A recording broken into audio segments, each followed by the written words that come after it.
আসসালামু আলাইকুম, সবাই কেমন আছেন? আলহামদুলিল্লাহ আমি ভালো আছি। মালয়েশিয়ার কুয়ালালামপুর থেকে আমি হাসান রয়েছি আপনাদের সাথে। আপনারা সবাই জানেন বর্তমানে মালয়েশিয়ার কলিং ভিসা 31 মে 2024 থেকে বন্ধ করে দিয়েছে।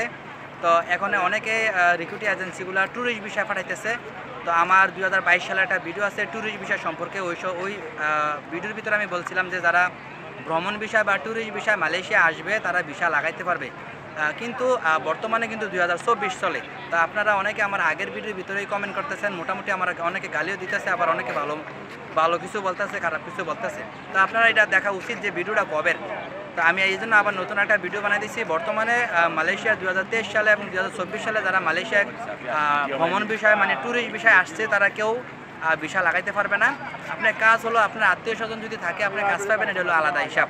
ঠিক আছে, যেহেতু আপনি মালয়েশিয়ায় ঘুরতে আসছেন, মালয়েশিয়ার সুন্দর সুন্দর জায়গা দেখার জন্য আসছেন, আপনি কাজের জন্য আসেন নাই। তো এই ভ্রমণ বিষয় যদি আপনি মালয়েশিয়া আসেন, দেখা গেছে কি আপনার 2 মাস বা 3 মাস পরে কিন্তু আপনি মালয়েশিয়া অবৈধ থাকবেন এবং পথে ঘাটে আডে বাজারে যে কোনো জায়গায় যাবেন আপনি পুলিশের সমস্যা স্বাভাবিক। কারণ আপনার পাসপোর্ট দেখলে অথবা আপনার পারমিট তো নাইই, ভ্রমণ বিষয়ে আপনি আসছেন, তাহলে সবসময় একটা আতঙ্কের ভিতরে থাকতে হবে। আর মালয়েশিয়ার ইমিগ্রেশন প্রতিনিয়তই আপনার অপরাধী দিতেছে।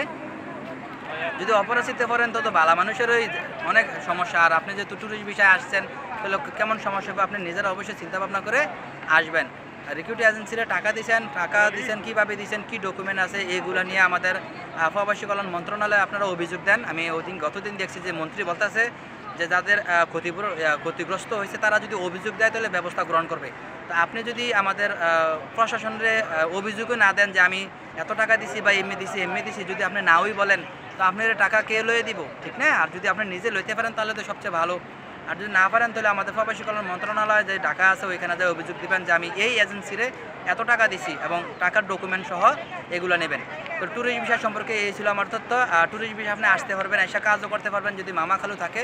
আর ভিসা লাগাইতে পারবেন কিনা কোনো গ্যারান্টি নাই। 2022 সালে এবং 23 সালে যারা ট্যুরিস্ট ভিসা আসছে এখনও পর্যন্ত তারা ভিসা লাগাইতে পারে নাই। যদি মালয়েশিয়ার ইমিগ্রেশন বা মালয়েশিয়ান গভর্নমেন্ট আপনার ভিসা লাগানোর জন্য সুযোগ দেয় তখন আপনি ইনশাল্লাহ আবার ট্যুরিস্ট ভিসা লাগাইতে পারবেন। এছাড়া কিন্তু ভিসা লাগানোর কোনো সোর্স নাই। যদি আপনাদের এজেন্সি বা রিক্রুটিং এজেন্সিরা দালালরা বলবে মালয়েশিয়া যাও ভিসা লাগাইতে পারবা, তখন কিন্তু পরে সরিষার তেল সাথে করে নিয়ে আসবেন, অবশ্যই মাথার দিয়ে ঘুমাইতে হইব।